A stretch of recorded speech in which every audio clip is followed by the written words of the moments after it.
as well as breaking the rain, which, good to have that for the first time in months tonight. So I also want to thank the candidates for their willingness to participate. We will have 100% participation from all candidates this year, which is always wonderful. So thank you all. So to tell you how this will go, I will pose a question to the group, and then each candidate will separately have 2 minutes to answer. And I'm alternating who starts each time so that we're not just going same person. So that'll be good. Each candidate will also have 2 minutes to introduce themselves at the start, which I'll turn it over to them in a moment, and 2 minutes to conclude.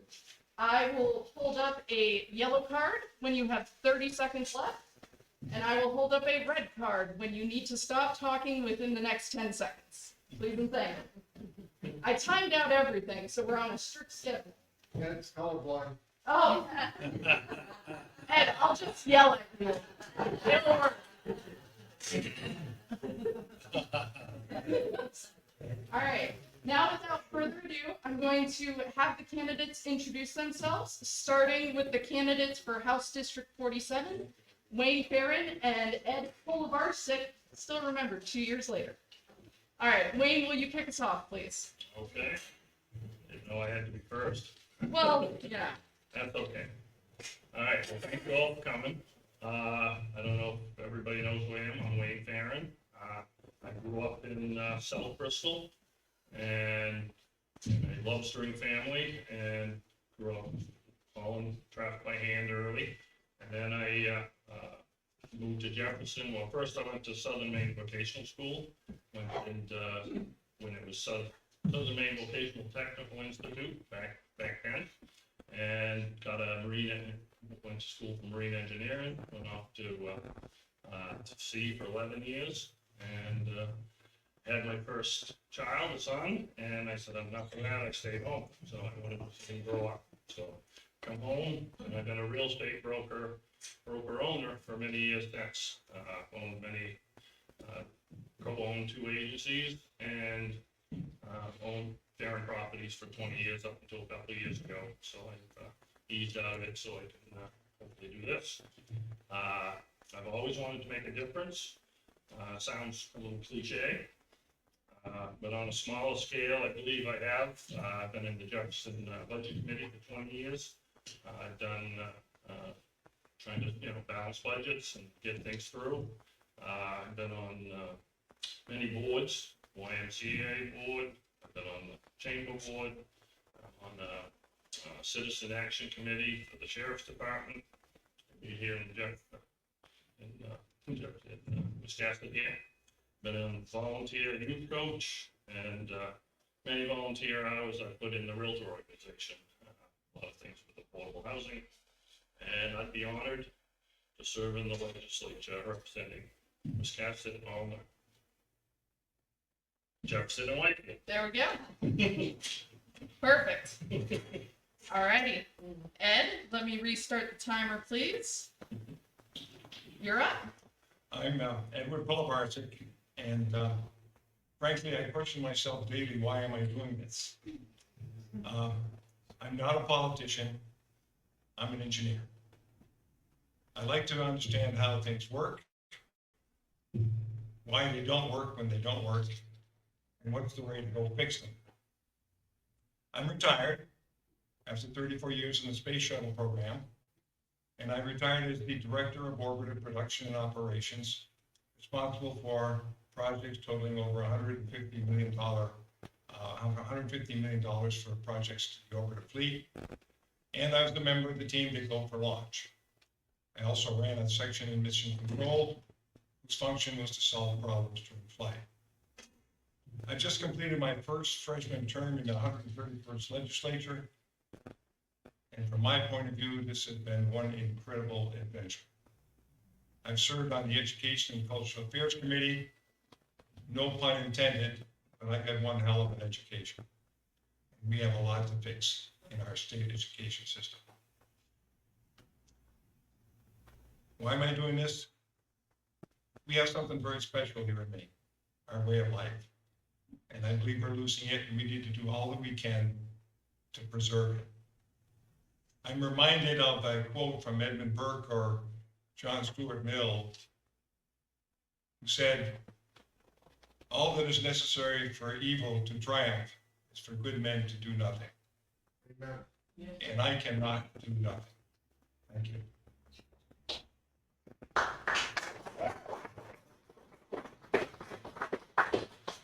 Thank you. I'm going to ask the audience to hold their applause until all candidates introduce themselves. Thank you. All right, next up, we have the candidates for House District 49, Vincent Brown and Allison Hepler. House District 49 consists of Aroostook, Georgetown, Phippsburg, West Bath, and Woolwich. Mr. Brown, we will start with you. Hi, my name is Vince Brown. I'm a 20-year naval chief retiree. Finished my last 10-year hitch here in Brunswick, Maine. I'm a Maine State native. I was born and raised in Caribou. Got an associate degree up there at what was then NMVTI, Northern Maine Vocational Technical Institute. And since then, since I've retired from the Navy, I've run a couple of automotive retail service facilities. And the reason is not so much that I want to be a representative for District 49. I feel that I must do it. There's a lot of things that didn't go my way when it came to voting, and I did the normal things that most of us do. I cast my votes. I didn't get what I wanted. I complained about it, and after many years of doing this, I decided that I have to take it to the next step. I need to serve once again in a different capacity. First and foremost, I'm a family man. I've got a 94-year-old mother who's still very active up in Caribou. I've got a brother, a couple of sisters, 4 grandchildren that live in the state. So I have a vested interest in what goes on for all levels of societal, financial status and age. And I'd just like to say that I think that because I'm a troubleshooter by nature and by trade, the biggest thing that I need to see to fix something is to find the real problem and not fix problems that aren't the root of the situation. 2 seconds to spare. Well done. All righty.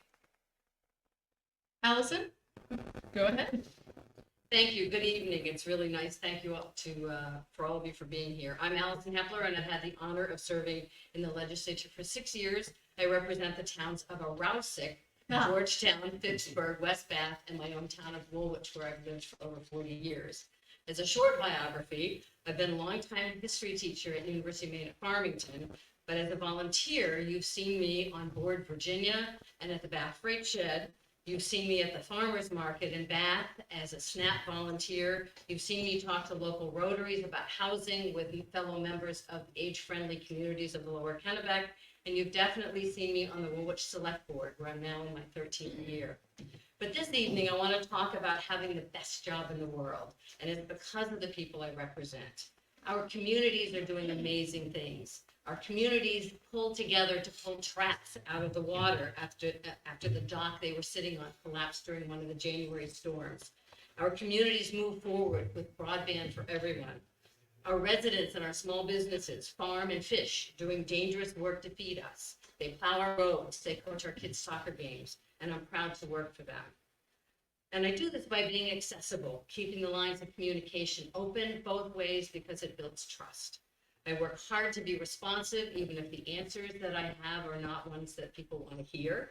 And I'm collaborative, I'm a compromiser, and as a legislator, I tend toward incremental changes. I've worked this way on all the committees I serve on: Inland Fisheries and Wildlife, Agriculture, Conservation and Forestry, and the House Chair of the Marine Resources Committee. Finally, I rely on the example of people like Margaret Chase Smith, for whom civility was a hallmark of her entire life. And it's something I'm committed to. Thank you. Thank you. I spent all that time trying to remember how to pronounce Polavarsic. I biffed one of the names. I'm sorry. All right. Last but not least, we have one of the candidates for House District 53, which consists of Dresden, as well as Chelsea, Pittston, and Randolph, Michael Lemelin, who is facing Judy Tunkel in the election. I want to stress that this was the one race we couldn't get them together on the same date. It was totally understandable. Judy will be at the next forum, so we're not separating them for any reason other than scheduling. So, Michael, please take it away. Thank you for having me today. My name is Michael Lemlin. I'm a state representative for House District 53. I'm seeking my third term. I represent Chelsea, Randolph, Pittston, and Dresden. I served as the chair of the planning board for 2 years in Chelsea, and I served 2 years on the RSU 12 school board.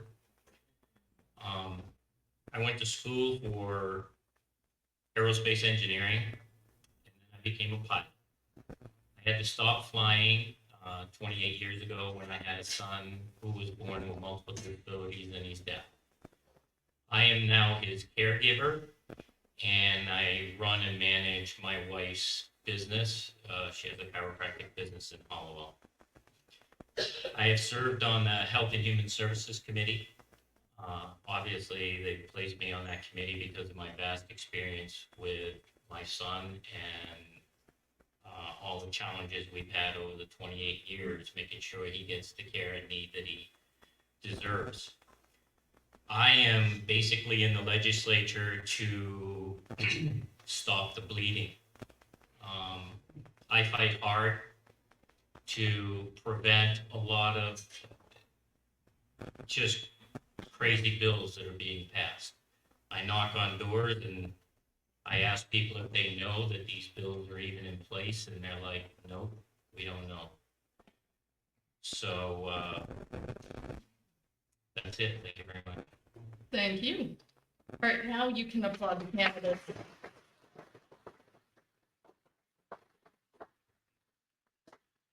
Thank you. So we're going to start. Like I said before, I will pose a question to the group, picking a new person to start each time, and we'll just go right down the line. You will have 2 minutes to answer, and then we'll go to the next person. I will again ask the audience to hold their applause to the end, just so we don't have to take multiple applause breaks. We're running right on schedule. Thank you all. All right. So without further ado, we're going to start with a question about the campaign. While talking with voters in the lead up to the election, what are some topics or issues that have been most frequently brought up? And if elected, how do you hope to address them in the legislature? We will start with Representative Polaversik. Boy, knocking on doors is a unique experience, let me put it that way. Never sure what to expect. These days, I'm hearing primarily two different issues from the voters. The first one that we're all concerned with is inflation. The second one that I hear most often is property taxes. Here in Maine, there's not a whole hell of a lot we can do with inflation, but there is one method that we could use to help our people. A strange thing happens with inflation, and I'll refer to sales tax as an example. We have a sales tax of 5% here in Maine. Some time ago, when you bought an item for $10, you paid 50 cents in sales tax. Now you're paying $15 for that item, and you're paying 75 cents in sales tax. The sales tax revenue has increased by 50%. That should be returned to the people. That's about the only thing we can do to resolve inflation concerns here in the state of Maine. Property taxes, a real concern. Property taxes, property value, I should say, is no longer a real indication of ability to pay. Many towns are faced with a valuation that should be done every 10 years. Some have gone as much as 30 years without reevaluation. And so they're stuck with some significant increases that they really shouldn't have had to deal with. Three issues were disturbing in this last legislature. One is the senior tax stabilization was eliminated. The scheduled increase in homestead exemption was repealed. And finally, the last one was the limit that a municipality could increase taxes on a given community was also eliminated. Those three items are a big part of why we now see some of the property tax bills we do. Thank you. That's good news. You'll get to expand on inflation a couple questions from now. Vincent, you're up. As I've been walking door to door, a lot of people have been concerned about the education system that we have, the fact that we're spending more and more money and seem to be sliding in the standings of our national and global education value. And part of that is because there's a huge administration burden on our Department of Education. There's also very restricted limits on who can become an educator in this state. You have to have an actual education degree. Work experience only counts so much towards that because you can only get a teacher's assistant role without that degree. Another issue that people are concerned about is the cost of housing and how it's driven up to the point where a family starting out or a one-income person can't afford to live away from their parents when they're 18 or 19 years old. Taxes, again, with a high administrative burden on the state, we spend a lot of money administering to the people who do the work and less money on the people that are actually doing the work. And a lot of people are concerned about energy bills, the fact that we're subsidizing certain high-cost energies, and it boils down to a higher rate in our mailbox. Thank you. Thank you. Representative Hepler, you are up next. Okay, thank you. I like, Ed would agree that knocking on doors is a unique experience. Took me a while to get outside make sure that it was outside my comfort zone. I'll just admit it was outside my comfort zone, but I have found it incredibly valuable. The three things that I've been hearing are housing, just like Vince pointed out. There are lots of state efforts that have been going on to improve the supply of housing, but I also think we need to do more for the different types of housing and also for all levels of income and the varieties of housing, such like shared housing, for instance, or home sharing. The state's been doing some efforts, and I think we need to do more of those if I'm reelected. Local efforts, towns aren't waiting for the state to do something. The town of Georgetown, for instance, has created a housing group that has been working for over a year, and part of that I've been working with a home sharing program in that effort, and I'd like to somehow the state can provide support for local efforts as well. But also because we live in coastal communities, we want to make sure that we take care of our environment. If we're going to increase density, right? We want to make sure that we don't overuse our water system. The second thing is infrastructure. I am known DOT circles as the person who calls DOT the most about roads and bridges and culverts, and we still have a lot to do about that. Infrastructure also includes broadband and CMP, and I've been proud to work on efforts in those ways as well. And then finally, and maybe we'll get a chance to talk more about this in detail, climate resilience. I hear a lot, I represent coastal towns, working waterfronts, suffered a lot of damage, and we need to do more to plan ahead for those. Thank you. Thank you. Representative Lemlin, you have the floor. Thank you. Well, knocking on doors, a lot of the people don't talk. But the few that did, their top topics were property taxes, of course. The only thing we can do in the legislature is if the towns won't help out the people, then cap property taxes at a certain increase, like 1 or 2%. This would help. I prefer to have less government and stay out of it. But if we're gonna have situations like in Hollowell, where my property taxes, not only did they increase the property taxes, but at the same time, they reevaluated all the homes. So my taxes went from 4,000 to 5,500. That's insane. The cost of living, but that's a federal issue, and electric bills. Electric bills doubled because of a thing called net energy billing. Net energy billing is a great idea. The problem is, when we came up with net energy billing, we didn't know that the governor was going to subsidize all these solar farms. And by subsidizing those solar farms, your electric bill now doubles. I approved the first solar farm in Chelsea, but I didn't have a lot of knowledge. Now in the legislature, I have that knowledge, and now I actually oppose solar farms. I did get a bill through that forces these companies to recycle the solar panels, so they can't be thrown in the dump anymore. These solar panels have toxic materials in them, which I didn't know when I first approved a solar farm. Thank you. Thank you. Alrighty. Last but not least for this question, we have Mr. Farren. Thank you, Maya. And definitely, about every issue that's come up in the four people, it's come up to me. It's definitely, there's a lot of issues. I know housing comes up quite a bit, and electricity costs for sure, and property taxes seem to be on everybody's mind, especially in our district. I think every town had an increase pretty substantial.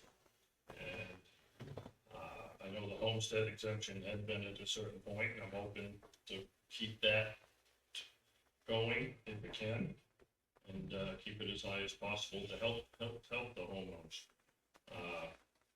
I know on the electricity costs definitely have jumped, and with the monopoly, it's really hard to work with that, but and like I like the things with the solar power and trying to figure out the disposal is going to be a big issue, and but, there's a lot of talk about it. Housing is definitely something that's come up every time, and what I've seen, and it's kind of sad for young people in all this area, being able to get affordable housing of some sort. And I know we'll probably touch on it a little later, but I think there's some good starts. When it had the LD 2003 was a good start, and I think it could go a little further. And the town's got to implement this to get it going, so we can have the accelerator dwelling units and make sure that we keep the affordability, so people can afford a place. And I think there's a couple other ideas I get when we get into housing. Alrighty, thank you all. Good news, we have a lot of questions of all of those because as we were setting up the forums, we solicited questions from readers, having them write in about things they were concerned about. Housing, increased costs, they're all gonna come up. Starting with housing in Maine. As you all mentioned, there are many facets to this. So is there a particular issue or challenge that you are most passionate about, and how do you hope to address it if elected? And we are starting with Mr. Barron. Sorry, you got the last one.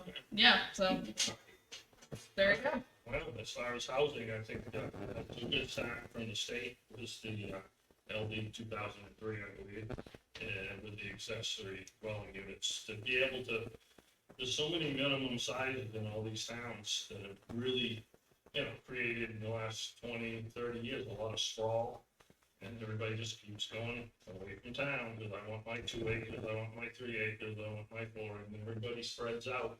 And it just becomes more resources, more electric lines, more, roads, cul-de-sacs. It just keeps on moving out. And I think that's what's really caused a lot of issues in the housing, what I've seen over the years. And I think by having at least a 2-acre parcel that you can put a second unit on, it can help a lot. And at least get another rental unit. It used to be mother-in-law apartments and all that. And then they would even shut them down so they could get financing, and that was a tough situation where you had to take a kitchen out of a place in order to get financing on a house. So we gotta work with lenders to allow these things to happen. I think another thing that could really help housing is, years ago, we used to have expandable capes. I don't know if people remember that. You used to be able to build a cape home and not finish the upstairs.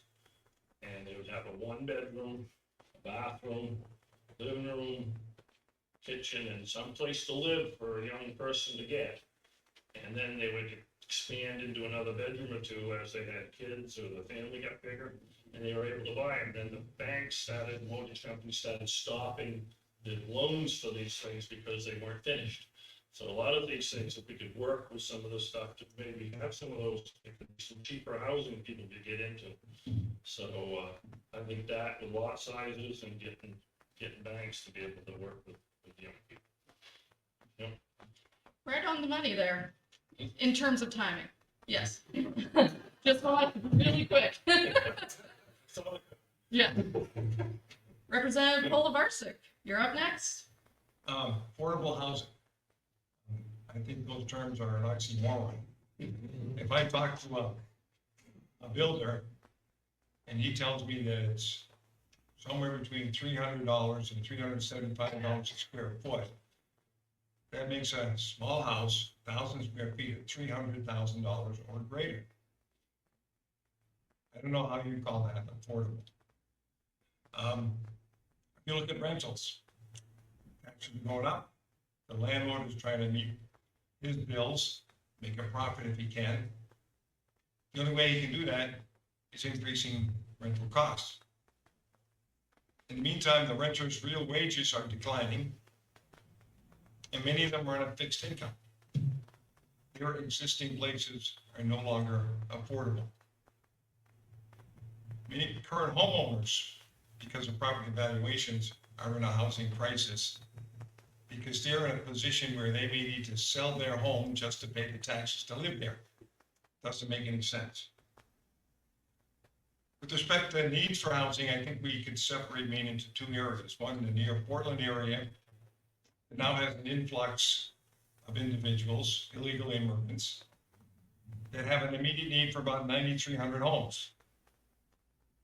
It's a crisis. In the rest of Maine, it's another situation. You've got young people, young families, wanting their own home. They can't get enough down payment, and they certainly can't reach the mortgage payments with a rate of about 6% or so. Not an easy problem to solve. Not sure what the legislation should be to solve it. Thank you. Thank you. Mr. Brown, you are up next. I think that one of the biggest things we have in this area, especially on the coast, is the limit for who can purchase existing properties for short-term rentals. It sucks up a huge portion of the market, and the money doesn't stay in Maine. A lot of these companies are from out of state. They buy many, many properties. They rent them out at a high rate, which raises the property value and increases the rental rates. And when rental rates go up, the government, when they do Section 8 housing, also raises the amount that can be paid. And when that happens, it raises the rate for people that are working and would usually afford a home, but can't because this artificial inflation of the cost impacts them so that they can't afford it. Also, I'd like to see a deregulation of trade certifications to take more work-related experience, such as military certifications, so that people can get their licensing quicker to help build these homes faster. There's a huge lack of vocational talent in this Maine in all the trades, not just construction. This would ease the burden. We also, as was mentioned, the ability to allow partial constructs so that more people can afford them and build later. And I'd also like to see a slowing of the influx of non-resident citizens. We can't afford to house and feed our own, to pull in more and more folks just exacerbates the problem. Alrighty, couple seconds remaining there. Representative Hepler, you are up next. Thank you. I think probably the biggest priority I've seen, and I would like to work on more, is keeping people in their homes, keeping seniors in their homes. I was one of the founding members of the age-friendly communities in the Lower Kennebec. And one of the ways there's a bunch of ways we can do that. One is to make sure that these houses are comfortably, people are comfortably housed. Bath Housing has a program, Comfortably Home, that makes modifications to houses. There are Habitat for Humanity does some ramps for folks. Window dressers, also keeping it energy efficient. Weatherizing is probably the biggest thing that we can do for our housing stock. With respect to what I mentioned earlier, on the a couple of drawbacks I'd see with the housing bill that Wayne mentioned earlier, LG 2003, is making sure that we have a water capacity to do this potential increased density. Towns in this area, Westport Island is one of them, that's currently doing an updated water capacity test. And Harpswell is also testing for saltwater intrusion. We can be creative about this. The other problem, which Vince alluded to, is the short-term rentals, because many ADUs can be used as short-term rentals, which do all the things that Vince mentioned. And in small towns, it's really hard to regulate those. We have a part-time codes enforcement officer, I think, in all the towns I represent. It's really hard to figure out a balance for that. Thank you. And last but not least, Representative Lemelin. Thank you. The housing situation is not something we're going to solve anytime soon. As long as I can remember, there's always been housing issues. There will never be an actual affordable housing. Because what's affordable to me is not affordable to the next person.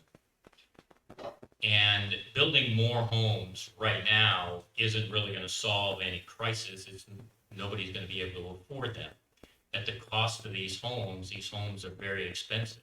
To buy a home in South Portland at $800,000, who's buying that? People from out of state mostly. Bringing people in from out of state doesn't help the state of Maine. It doesn't help Maine people. It just, okay, you got to sell your $900,000 home to someone in Massachusetts. What we really need to do is get interest rates down. And of course, once again, that's on a federal level. But if we pick the right people in office, we might get those interest rates down. The second thing is stopping illegal immigration. Illegal immigration is the worst thing that can ever happen to a country and to a state, because we're all paying for it. And you're paying for it in the housing projects too, okay? When they say there's a housing crisis, that's because illegal immigrants want housing too, and they shouldn't be buying up the homes. Some of the things that we can do to help with housing, though, is reduce the burdensome permitting requirements and all the red tape for the builders, and reduce the cost of goods and increase workforce. Get people off of welfare and get them to work. And this will help. But like I said, even if we do this, it doesn't mean that we have affordable housing. It just means we have housing. Thank you. All right. For our next question, between inflation and increased property taxes, Mainers' dollars are being stretched thinner and thinner. What can the legislature do to help alleviate this stress? And we'll start with Mr. Brown. Okay, well, that's what I alluded to earlier. Well, I mean, not, I meant to, but I didn't have time. Our fixes that we try to do at the state level are not fixes for the grander problem. As was alluded to here, we give money away to people that don't have money. And that is set by a income level limit. And it takes nothing into consideration about the real situation, because someone doesn't have a certain amount of money, it can happen for many, many reasons. Not necessarily because they just don't have money. Maybe they make money, maybe they don't earn enough money. These things, they, by giving them money, we're not fixing the problems that they face. So we have to identify what the real solution is, what the real problem is. Sustainability must be designed into any program or policy. If we have the money to do something and today, and we don't have enough money to sustain that program tomorrow, the program will fail regardless of what it is. If we're trying to guard against inflation and we attack one portion of the market, but we don't try to find out the root cause of what's happening, what's driving it up, particularly in the state of Maine. One thing that flies to the front of my mind is increase in minimum wage, which is like cotton candy to a starving man. It tastes good for the moment. 2 months down the road, there's no extra money in their pocket. The business owners have raised their prices, and the only people that foot the bill for this is the working middle class. Thank you. You're leaving like 10 seconds on the table each time, just letting you know. All right. This is true. We'll tack it on to everybody's conclusions. It's all good. Representative Hepler, you are up next. Thank you. As been said here, we can't control the price of groceries, but what we can do in our towns and in the state is to make sure that property taxes are affordable, which is something we alluded to. Also provide services that many people need, whether it's healthcare, main care, rent relief, heating assistance, weatherization, those sorts of things that will work, that's not money that people are spending on. With regard to property taxes, as a select person, I know all too well how property taxes affect our residents, especially those on fixed incomes. And we work hard in our towns to keep the tax burden as low as we can. And the state helps by partially funding the homestead exemption and providing the full 5% reimbursement for municipal revenue sharing. And it'd be great to increase the homestead exemption, but if it's not matched with increased state reimbursement, it simply shifts the tax burden. And we all want property tax relief for our seniors, but I contend that the property tax stabilization fund was not the answer. It was administratively burdensome, it was not means tested, and it was never going to be 100% reimbursable and from the state. And that means that if it's not reimbursable, then what was going to happen was the tax burden would be shifted disproportionately to people under 65. In fact, the governor's budget didn't even include all the money to reimburse towns the first year. We had to have emergency legislation. So the tax committee came up with a solution. It's a bipartisan solution to expand the current property tax fairness credit. And what we've done in Woolwich is we've actually built on that. And if you get a property tax fairness credit in your main tax return, the town will match it. Other towns have been doing the same sort of thing. So there's lots of things we can do. Thank you. Representative Llewellyn. A big question and answer in 2 minutes. I know, I'm sorry. No. Okay, first thing we need to do is lower taxes, which we can do very easily. We've had a surplus for the last few years. Number 2 is that if we can't cap the property taxes overall, at least cap the property taxes for seniors.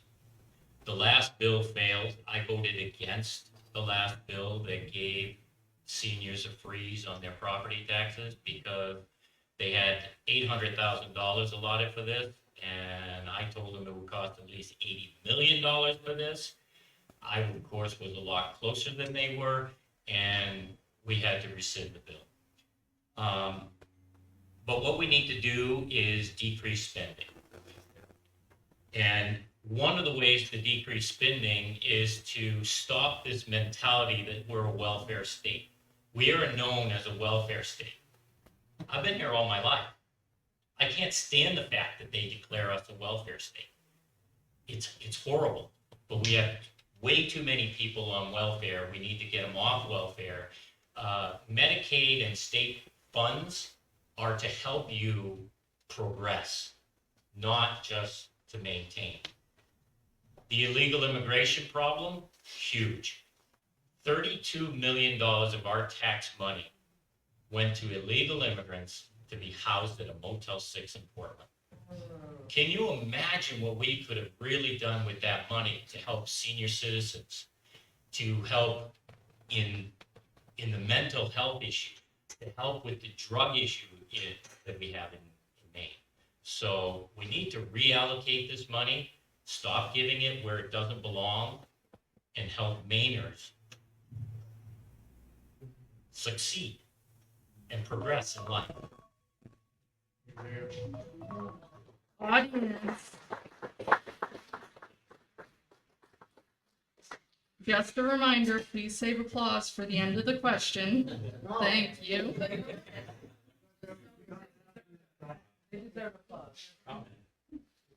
Mr. Barron, you are up next. Well, I think inflation is finally coming down and becoming. Okay, audience, be respectful, Well, please. numbers are out that it's lower, so it is going in the right direction. But I still think one thing is with the you said it was 5% on the state sales tax. It is 5.5%. I think that's been way too long. There was a 5% sales tax for many years, and then it went to 5.5%. I'm not sure how many years ago. And I think it's a time to go back to the 5, because that's for the middle class. That's for the people that are spending money. That would be something that could bring some money back to them. I think there's still a lot of price gouging going on with lots of different companies. You know, it's going national, but is there something we can do as a state? I don't know. Maybe we can do something to control some of the prices that they just keep on going when they don't have to keep on going. Maybe we can look into some of that. On the property taxes, homestead exemption, as I said before, it's nice to keep it as high as possible if it's funded. We always want to fund whatever we can. Municipal revenue sharing at the 5% is great. It's got up to the 5%. It has been that way for a long time. So that's helping the towns by having the 5%, same as the 55% for education. So that's finally got to that point to help the towns keep the property taxes down. Thank you. Last but not least, Representative Polovarsik, please close out the question. I see Maine having potential for being a very prosperous state. Example, we have an income tax here in the state. We're competing with 9 other states that do not have income tax. We have incredibly high energy costs, competing with other states that do not have such high energy costs. So the question becomes, why does an industry or a business want to come to Maine? They have much better places to go. So I advocate reducing our income taxes. I advocate decreasing our energy costs so that we can become competitive, bring business and industries into the state. It wasn't all that long ago where AT&T wanted to bring a $1 billion business to the state and decided against that because of the energy costs. We've got some great people here, some great ability, and we put obstacles in the way of businesses and industry from coming to Maine. We need to fix that. The property tax thing with senior stabilization disturbs me. As Mr. Lemlin said, he estimated it to be $80 million. I believe the state needed to reimburse the towns for whatever revenue they lost because of the Stabilization Act. But it wasn't all that long that we saw a supplemental budget of $213 million that went to other programs that could have been used for the senior reimbursement to the towns. That's the kind of thing I object to. There were issues with that program. There were technicalities that really did need to get fixed. and it was legislation to go fix it at that time.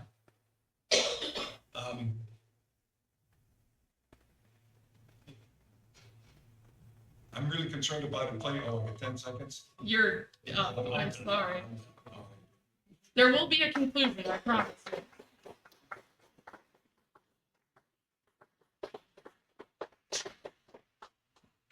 So our next question, we're breaking the candidates into two groups. The first is for our incumbents. So Representatives Hepler, Lemelin, and Polovarsik, what achievement from your most recent term are you most proud of and why? And we are going to start with Representative Hepler. Thank you. The one I'm most proud of is I spent a couple of years overhauling the bottle redemption program. It's one of our most beloved programs. It's the most successful recycling program that we have in the state, and it helps our small businesses, our redemption centers, to stay in business. They were closing. We all know that they were closing.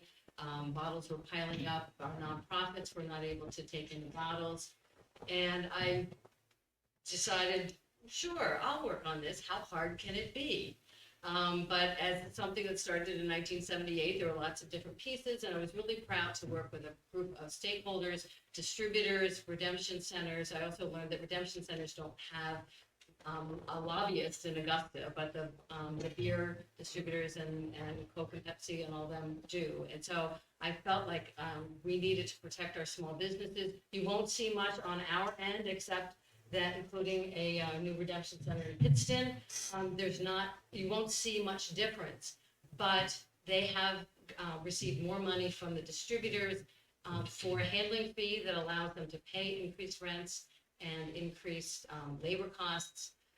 And pretty soon, by the end of this year, if not the beginning of next year, they will, instead of 200 sorts that you see, while they're really good at throwing things all over the place, they'll be down to sorting by material type. Whether, aluminum, plastic, glass. And then at the back end, we've increased revenue we've set aside revenue for a refillable program. That was something that lots of places do around the world and in other states, and also a technology program so our redemption centers could actually use some technology to increase efficiency. Thank you. Thank you. Representative Lemelin, you are up. Thank you. Well, I'm most proud of the bills that I brought forward. 3 of them passed. One was to place a chapel at the VA cemetery in Augusta to help our veterans and their families so that they have a comfortable place in order to go there and bury their family. Number 2 was one I talked about, the recycling of solar panels. Right now, you cannot throw solar panels into the dump anymore. They have to be recycled. And if the nearest recycling place that I know of is still in Ohio, I put this bill in because it's very costly to ship them to Ohio, and I was hoping that a lot of the solar panel farms would stop being produced. The next one was military personnel. We had a law in that allowed any military personnel that were based in Maine to have their excise tax waived. My town manager thought that was pretty unfair, and that that all military personnel should, if they live in Maine, even if they work in Afghanistan, they should still have their excise tax exempt. And that bill passed, and so now all military personnel who live in Maine get that privilege. I think that's the least they can do for, fighting for our country.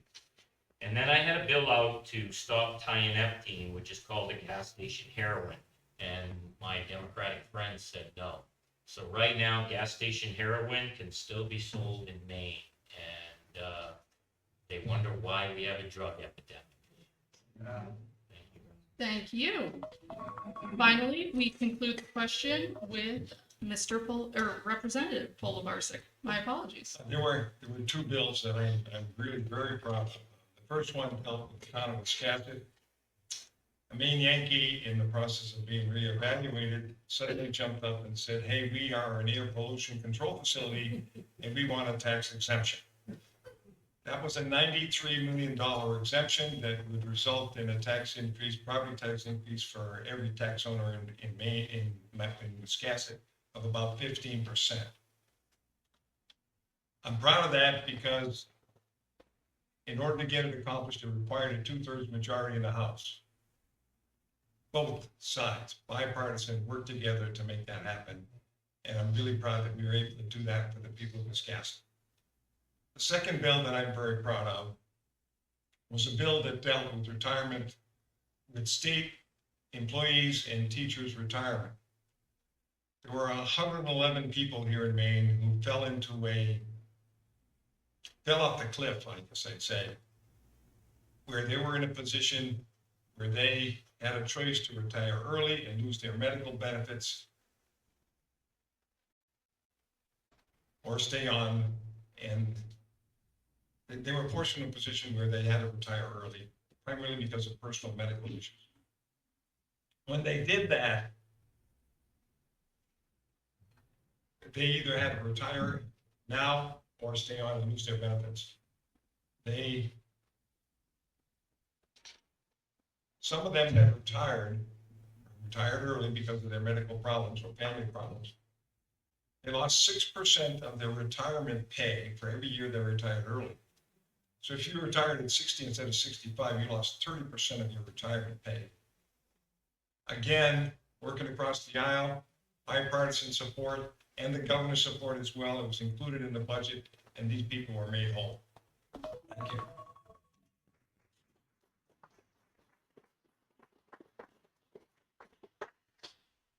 Right at 0-0. There you go. Alrighty. Now for Mr. Farron and Mr. Brown, the same question. If elected and you're at the end of your first term, looking back, what do you hope to be most proud of? Essentially, what's your biggest priority? Is it me? It is you. Okay. My biggest priority is to reduce government spending. The tax burden is ridiculous, and the reason is because there's not a lot of transparency. The government is spending money to fix problems that really don't. They're spending money to fix a problem that's not the cause of the situation. We're spending huge money on administrative burden. How many different state agencies do you go to where you have to sign your name, give the address, give your phone number, and then 2 weeks later, you have a different government agency doing the same thing over and over and over again. We pay each of these persons to do the same job in dozens of government agencies. Why do we not have a repository for all this data that they can share? Data sharing is really good nowadays. We have lots of ways to do it, and yet we don't have any movement to get this done and safeguard our personal information in one central location, which is a lot easier to do than multiple agencies. This would reduce the tax burden. This would be a huge weight lifted off every citizen in the state of Maine. We could spend the money on more important services, things that would bolster the economy, things that would bolster the economy while preserving our ecological beauty that we have in Maine. We have a lot of industries that are coexistent, the oyster farms, the kelp farm, all these things. We could do things to incentivize that, to deregulate it, to make that more, so that we could have a better economy, a better lifestyle for our people. They would be able to afford housing. We can change the way we subsidize the energy companies right now, so that that cost would come down as well. Thank you. And to close out this question, we are going to go to Mr. Farron. My biggest issue has always been housing, and I think I've been involved in it for so long that I think I could be a good part of it. and to figure out a lot of issues. And a lot to do with what I was saying before, is minimum lot sizes and, getting affordable places to live, affordable tract of land. I know some places have 4 acre minimum sometimes, and that means 7.8, 7.9 acre lot can't be split to have 2 or 3 nice houses on there that might be a little closer to town, a little closer to the amenities, a little, won't cost as much to get electricity out there. There's a lot of things that could I think would help on that. Another thing was when I was talking about expandable capes, I think there's a lot of things that we could do, working with banks, working with mortgage companies, and just release some of the burden, and hopefully the interest rates are coming down, they're coming down a little bit, that's gonna help a lot. So I'm hoping the combination of all that, on electricity, I think another thing I'd like, hopefully, is keep the rates down somehow, do different ideas. But another thing might be to look into is hydropower. I don't think we've looked into hydropower in a long time. And that's more of a clean energy that it should have some incentives to, a few turbines, and it's always going, it comes in, it goes out, tidal and rivers. There's a lot of things that could be looked into that might be able to get us to clean energy. Thank you. Also, does the door just keep randomly opening? Okay, I just wanted to make sure. I mean, if it's haunted, I just want to know that, that's all. All right, so, the next question is a little long, I apologize, the setup gets you there. So, emergency services in the state have been hit with changes over the past few years, with potentially more on the horizon.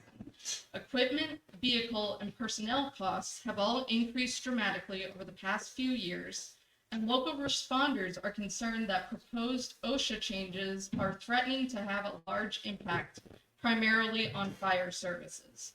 What is your view on the state of emergency services in Maine, and what role do you envision the legislature taking to address some of these matters?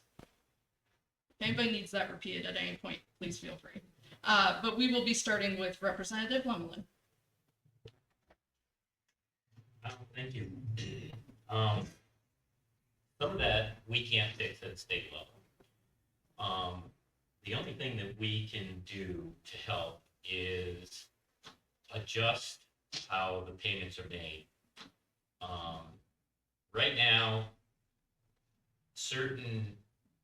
when a emergency vehicle comes to your home, if nobody is transported in a lot of areas, they get paid nothing.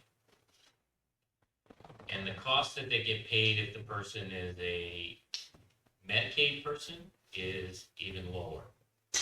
And this is where they're losing out. And towns are being asked to pay $90,000 and above to have ambulance service to their homes. And this is one of the reasons why your taxes are going up. All we can do is pass legislation possibly to increase what Medicaid pays, and to make sure that these ambulance services are paid regardless of the transport. If they're going to go to your house and they're going to resuscitate you or help you with an eye problem, or you thought you broke your arm and you didn't, don't want to be transported, they should still be paid for coming to your home. And right now, in a lot of areas, they're not. So this is something that we might be able to move forward with to try to help the cost. Thank you. All righty. Mr. Farron, you're up next. Okay. I got one thing on the question was about the fire issue with the kosher and all that, is I was a volunteer fireman for 10 years at Cooper's Mills Department of Whitefield, even though I live in Jefferson. It was close to my house, and I did 10 years. And it's very interesting. I'm trying to keep up with everything that needs to be done for the fire departments.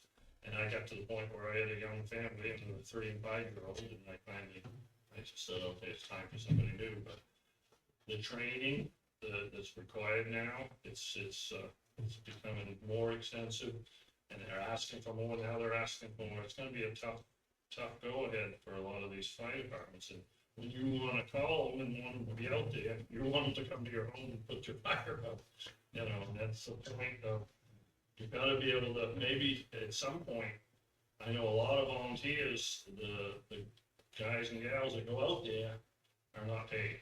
It's totally volunteer, and if there was some way of doing, you know, just per fire, or a minimum 4 hour, or some kind of way of getting something out there as far as a minimum amount of money to help them out with all their expenses, maybe we'd get more people to volunteer. And get a lot of hands can really change the fire department tremendously. And on the other part of other emergency services, Jefferson had a real high, two different, being in a rural area and having a different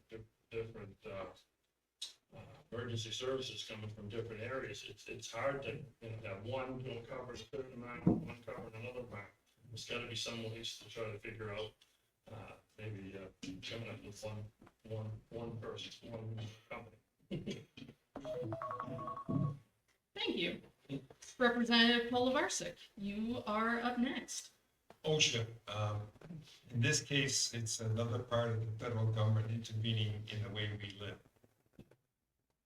We are blessed here in Maine with some fantastic volunteers in our fire departments.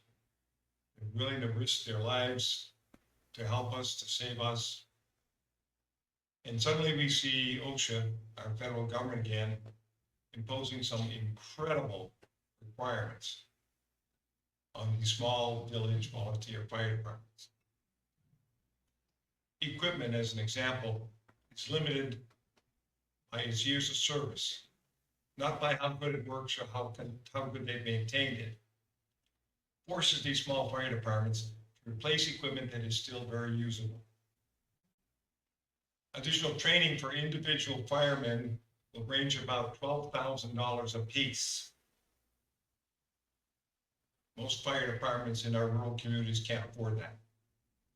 The additional documentation required by these OSHA regulations will force each fire department to spend about $7,000 a year just keeping their records up to date.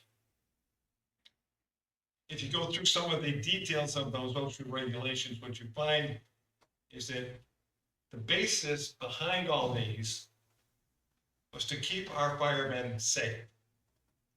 But when you look at all the regulations, they primarily deal with the much larger communities, the bigger cities, where they're in a different situation than we are here. We did manage to get a letter out to our congressional delegation to interfere with this. They did manage to get the hearing extended.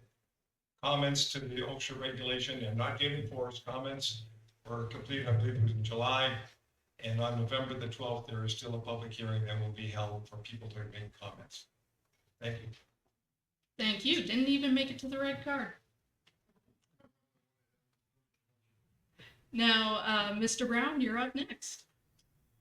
Well, as I mentioned, unfortunately, OSHA is a federal entity and state pressure is all we can do. We can't change their mind, we can influence their decisions and voice our disagreement with it, but ultimately the Fed is going to make the decision.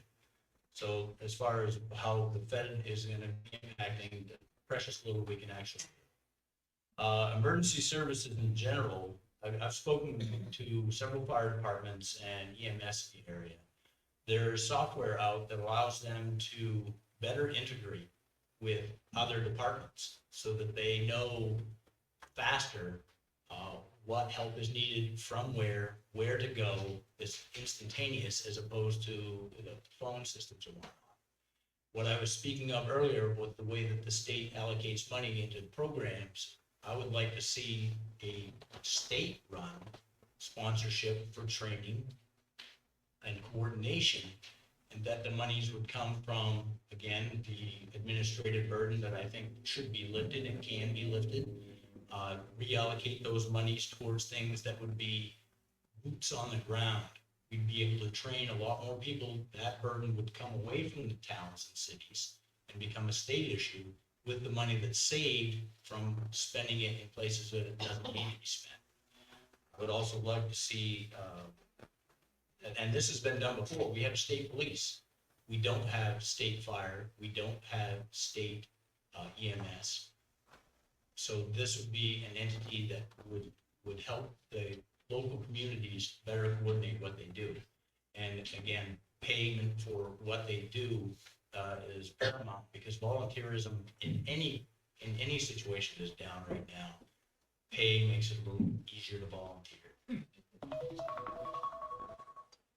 There you go. All right, Representative Hepler, please close us out. Thank you. Our first responders do amazing things, and actually, just in this room last week, the town of Wiscasset honored Woolwich Fire Rescue and Dresden Fire and Rescue for assisting in a fatal accident in Dresden. Like I said, they do amazing work. They work well in coordination with each other. Overall, there have been efforts to sort of like we should regionalize this, but I think they do it pretty well on in an organic fashion, where they come to each other's aid as needed. I'm not sure that government needs to necessarily mess with that. I agree with Representative Lemelin that increasing reimbursements for Medicare and Medicaid, getting paid for calls that don't result in a transport is also really needed. With respect to OSHA, I think the letters that were sent from our rural towns, like Ed mentioned, have produced a new round of public hearings, pushing back on these rules that were, as he said, sort of a one-size-fits-all and aimed at urban centers. So I think we have a real opportunity to make a voice there, even if they are federal regulations. And I believe that our first responders will be stepping up for that. I just talked to a former student who's starting paramedic school, and one of the things that he suggested as a bill for this was to increase the percent for paramedics. The number of drugs in the state of Maine is limited, and compared to nationally, and that's something that I know very little about, but I'm about to know more about it. Thank you. All right, we have time for one more question, and then it'll be time for conclusions. Apparently, we buzzed through a good amount of time already. So, to conclude, what is the biggest challenge you see in Maine's healthcare industry, and what would you want to see the legislature do to address it? And the person we are starting with is Representative Hepler. So, you just got done, started back. Healthcare is not my forte. But one of the things that I was proud of when I was first elected was expanding Maine Care, picking up federal dollars, so many people are covered for their health insurance needs. Most children are covered. We need to do more, but I would say that the number of calls and visits that I had with when knocking on doors about healthcare being the number one thing has dropped off pretty significantly. We're making progress. There's no interest on medical debt. That's something that we passed this year. Funding EMS, which we just talked about. Rural providing health, increasing spending for rural Maine veterans homes, nursing homes. One of the things that we did in a bipartisan fashion was to expand Medicare savings eligibility for those who are eligible. And Maine Care has expanded to include dental care, and school-based oral health is up. I would like to do more about that. I would also like to see more reduced drug prices, build on the federal programs that have capped some of the prices and that to lower drug costs.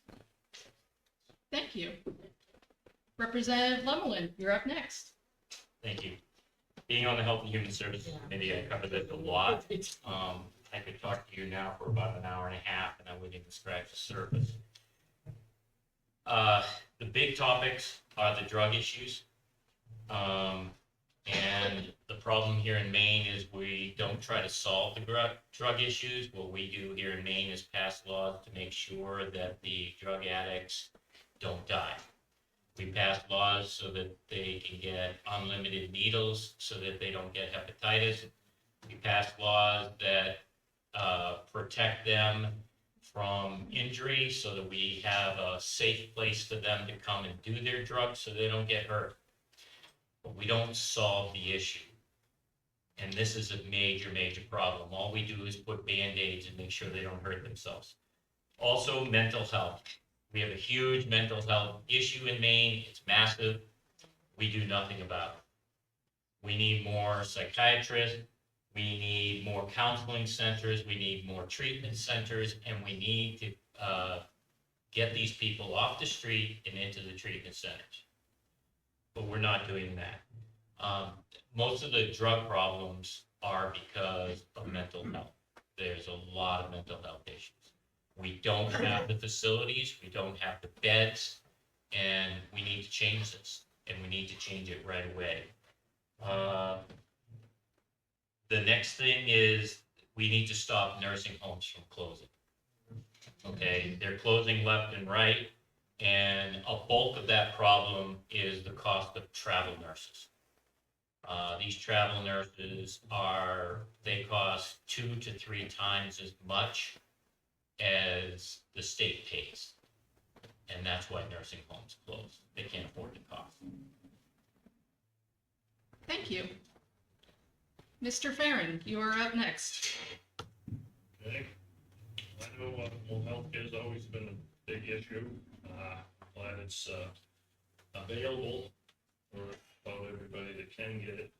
It's still too expensive in a lot of places, but I think you keep increasing access. I think a lot of things are good with the health savings accounts. Make that more easier accessible for companies to create health savings accounts, because I think people throw a few dollars in there all during the year, and then something happens and they've got $2,000 or $4,000 sitting there. They can help with their deductibles and get themselves behind. So I think if you could promote those, I think that would help. Other things is another big thing is the mental health is huge. Is getting people help with their mental health, but I think if you was able to fund somehow to get people help, then in turn it's going to save money in the future. But it's just we got to look into all these issues of how we're going to afford this. A lot of these things is how is it get paid? How does it get paid for?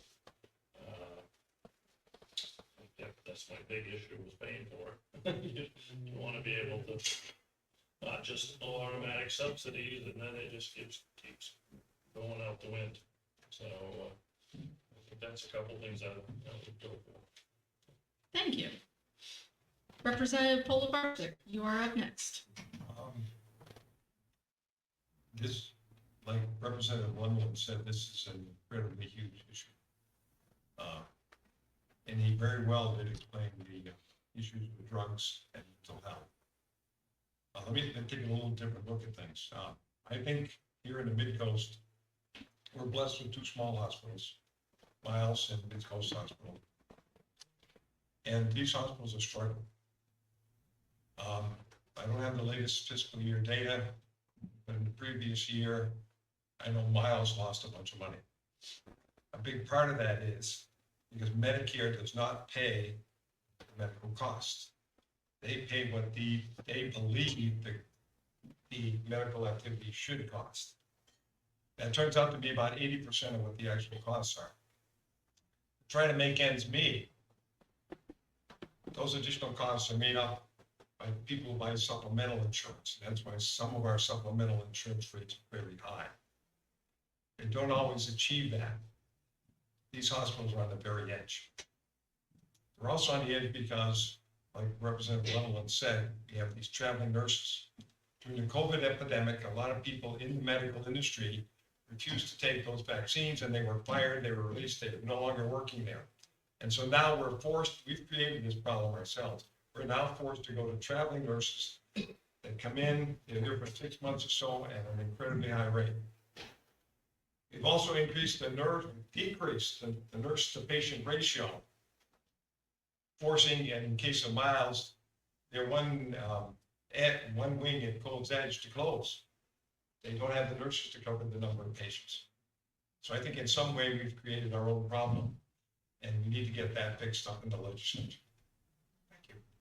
Thank you. Okay, Mr. Brown, please close out the question. Okay, I've got a lot to say about this. You got 2 minutes. I have a lot. I've heard a lot about the federal, how the feds are supposed to be helping us here, and one of my biggest problems with that, and I'm going to address it quickly, is somehow there's the idea that that money comes magically from somewhere. It comes from right there. That's where it comes from. So relying on the Fed to fix a main state problem is not a solution. And I don't know about you, but their government doesn't seem to run a lot better. One of the biggest things I'd like to see is require, mandate price disclosure for anything you get done at a hospital. Let free enterprise enter into this system. Some of it, it's not going to fix. Like if you have an emergency, obviously you're going to go to the closest place. But for anything else, there should be, you should be able to shop for medical services and rating systems. You know, post how well they do. I want to get the best bang for buck. Honestly, if we're talking about healthcare prices, we could do that by mandating these things. We need to stop fixing the wrong problems. As Michael noticed, we're attacking the drug epidemic in the wrong way. I'm a volunteer in a recovery program. There's a big difference between allowing somebody to continue on in an unhealthy lifestyle and actually giving them what they need. What government thinks someone might need is not what they need. Very often, drugs or alcohol are a symptom of a mental health problem. And we don't have mental health care. We have a serious lack of all vocations. Nursing is one of them in this state. And we need to actually hold people accountable for their actions. And this sounds harsh, but the biggest part of recovery is to be accountable for what you do. And if we can help drug courts reaffirm our commitment to them to help the addicts. You had all that time saved up from the previous one, so. Thanks. Yeah. Thanks, Maya. All right, we have reached, believe it or not, the last question of the evening, which is, please close out with a little outro. So we're going to start with Representative Polovarsik and just go right down the line. I don't know how to say how I feel about being up in the legislature in 2 minutes. So I'm going to try something different. This old man will do all that he can. For Maine's way of life, we came. It no longer seems the same. 2 years ago, I knew not then what I know now. The obligation is my choice to listen to the people's voice. In committee, the work is done. My comments seldom won. With problems and their causes found, true solutions and their consequences will be sound. My fears I had to face when I first spoke in that hallowed place. Madam Speaker, I spoke, each time rising to represent my district folk. I cast my vote as I saw fit. For my constituents, I will not quit. Our beliefs, it appears they wish to take. There is so very, very much at stake. Our flag depicts our way of life, you know. To change our flag, we must say no. Amen. These past 2 years, thank you for your support is asked to do 2 more. Rest assured, this old man will do all that he can.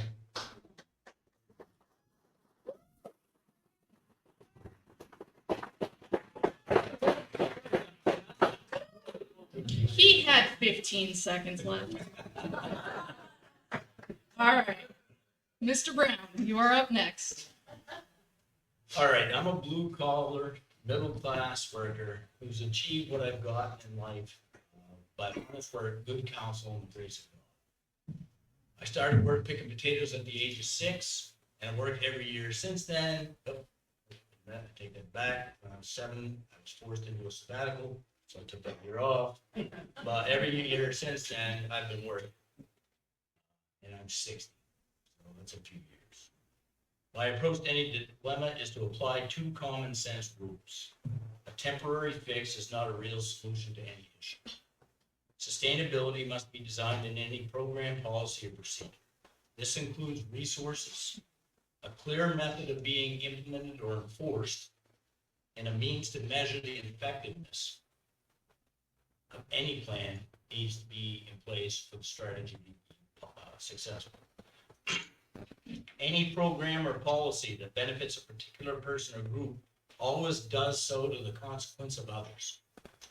Sometimes it's acceptable, sometimes it's not. The Americans with Disabilities Act was an acceptable cost. To help special interest groups that can change their situation is not an acceptable cost. This is why every decision needs to be weighed the cost against the benefit to the whole, not just a special interest group. I see a positive future for Maine if we utilize our resources to meet the challenges we all face, instead of fixing the wrong problems, which waste time, money, effort, and end up being demoralizing, ruining faith in our government. A few years back, most of us remember a Maine we were proud of, the way life should be. And I think we can get there again.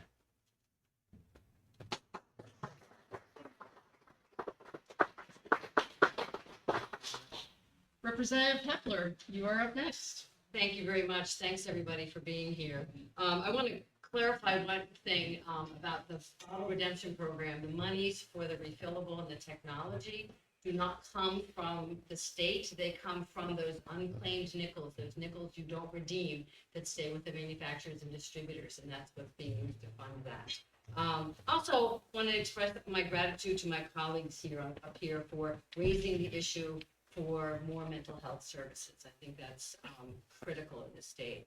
I've loved serving as your voice in the legislature, whether it's advocating and troubleshooting the various storm recovery and resilience programs for our towns and businesses, or meeting with lobstermen and oyster farmers for ways to maintain our sustainable fisheries, or spending a couple of hours like I did last Friday with foster parents to learn more about the possibilities and problems with the system. I've worked hard to remain accessible, responsive, and honest, and I feel like I've delivered results for Maine, the bottle bill being one example, property tax relief being another, and I'd be honored to earn your support for another term. Thank you. Thank you. All right, Representative Lemelin, you are up next. Thank you very much. I have thoroughly enjoyed my 4 years in the legislature. It's a battle, and I enjoy the battle. I have fought very hard to oppose the bills that have been passed that 90% of Mainers have no interest in. They don't want them. One is we passed a horrible bill that gives illegal immigrants free health care at hospitals. I can't find any Mainers that are involved in that. Of course, I don't live in Portland, but nobody wants it. But right now, an illegal immigrant can go into a hospital and they get free care. And the way they got it through was to pass a bill that says that all you need to qualify is seek employment. And I asked the Speaker of the House to change that to legally seek employment, and she would not. And the reason she would not is because she wanted them to have the free care. Also, a bill that Mainers don't know about is a teacher or a guardian can walk up to your 7-year-old child, talk about sex, talk about sex changes, any topic they want. And they look at your child and say, don't tell your parents. I stood on the House floor, you can all look at it and see, and I said, the number one red flag to a pedophile is don't tell your parents. And I said, and every Democrat got very upset with me, I said, everyone who votes for this bill, I'm going to take your name down and I'm going to turn you into the authorities as a person of interest. And they were upset with me. But I know that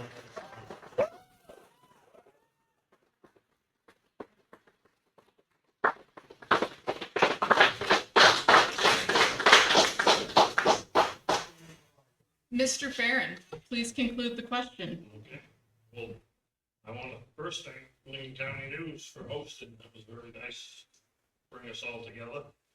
And I know we talked about a lot of things tonight. We talked about housing issues. We didn't get into too much on broadband, which was something I thought we might come up a little more. Drug prices, roads, infrastructure. There's a lot of things facing us. Inflation, insurance, healthcare costs. There's a lot of things that I'd like to get up there and battle. So I think the big thing we need is, I think we need to strengthen our downtowns. I think a lot of the downtowns are, just need some help in town. Things that you're closer to the amenities, you're closer to just lots of things are right there. Health, everything can be closer. So I think a lot of things we've turned it into in the last few years is the sprawl of just spreading out. But I will work hard. I've always worked hard. I always have, and I would love to have you send me up to Augusta. I know the one thing I'm gonna. The tough thing for me is that I have to wear a suit. I'm not used to that. So anyway, thank you very much. Thank you.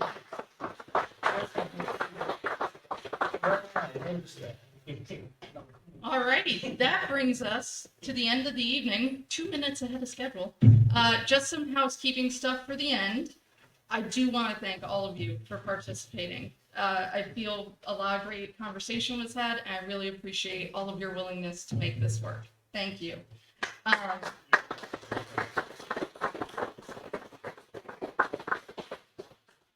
also like to thank the town of Wiscasset as well for allowing us to use the space. This has been lovely. This is the first of 5 forums for the year. In years past, we've done 4, but this year we added another one because why not? Our next forum is Monday, September 30th. LCN publisher John Roberts will moderate a forum at Pownell Borough Hall in Dresden, which will feature the candidates of Senate District 24 as well as the challenger for House District 53, Judy Tunkel. On Thursday, October 3rd, Boothbay Register editor Kevin Burnham will moderate a forum at the American Legion Hall in Boothbay featuring the candidates of House District 48 and Senate District 13. We will conclude forums the following week in Waldoboro and then in Damascata. And as of today, there are 40 days until the general election. So if you have any questions you would like to see the candidates answer, please feel free to email them to editor@lcnme.com, and we will see if we can't incorporate them. So thank you all again. Please drive safe. I'm not sure if it's still raining, but drive safe. Thank you.